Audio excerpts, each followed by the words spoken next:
இன்றைக்கி அன்னலட்சுமி கிச்சனில் சிக்கன் குழம்பு எப்படி செய்யலாங்கிறத பார்க்கலாம். வாங்க வீடியோக்குள்ளே போகலாம்.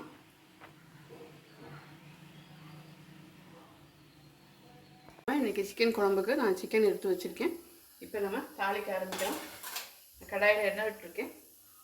எண்ணெய் காஞ்ச உடனே சோம்பு போட்டுக்கலாம். இது பொரிஞ்ச ஒரு நேரத்தில் நான் இந்த பட்டை கிராம்பு ஏலக்காய்லாம் போட்டு ஒரு பொடி பண்ணி வச்சுருக்கேன். அதை நான் கொஞ்சம் போட்டுக்கிறேன். இப்போ பெரிய வெங்காயம் போட்டுக்கலாம்.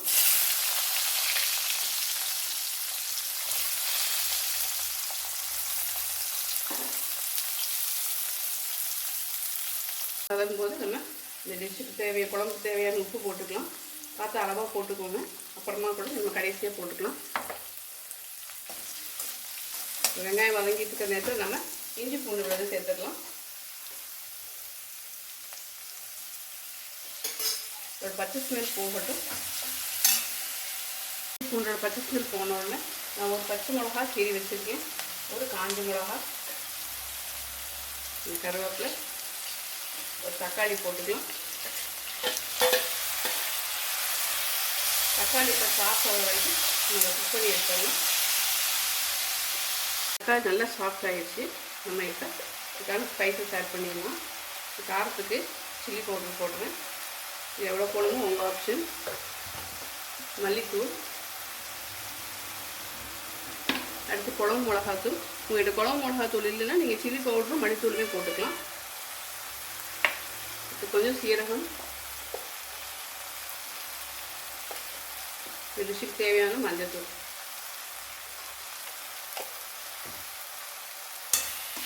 இதை நம்ம கொஞ்சமாக தண்ணி விட்டு அதை கொஞ்சம் குக் பண்ணி எடுத்துடலாம்.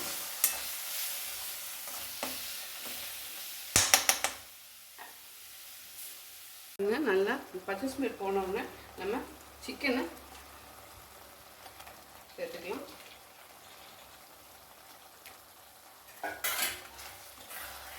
பரட்டு விட்டு இன்னும் கொஞ்சம் தண்ணி விட்டு இதை மூடி வச்சு அப்படியே குக் பண்ணிடலாம்.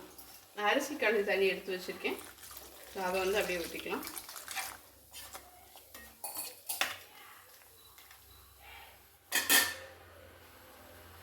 பாருங்கள், நல்லா சிக்கன் கொதிச்சு நீங்கள் செக் பண்ணிக்கலாம் வெந்துருச்சான்னு. நான் பார்த்துட்டேன். மேலே கொஞ்சம் எண்ணெய் கட்டிட்டு வர ஆரம்பிச்சிருச்சு. இந்த நேரத்தில் நான் கொஞ்சம் தேங்காய், சோம்பு, மிளகு இது மட்டும் போட்டு இந்த பேஸ்ட்டை அரைச்சி எடுத்துருக்கேன். இதை போட்டுடலாம். இதுக்கு தேவையான அளவாக கொஞ்சம் தண்ணி விட்டுக்கலாம். தேங்காய் அரைச்சி ஊற்றி அதோட தண்ணியும் கலந்துட்டேன். இப்போ இது இன்னும் கொஞ்சம் நேரம் குக் ஆகட்டும். பாருங்கள், நல்லா எண்ணெய் கட்டிட்டு வர ஆரம்பிச்சிருச்சு. இந்த நேரத்தில் நான் கொஞ்சம் பெப்பர் பவுடர் போட்டுக்கிறேன். கடைசியாக போட்டு எடுக்கிறீங்கன்னா நல்லாயிருக்கும். ஒரு சூப்பரான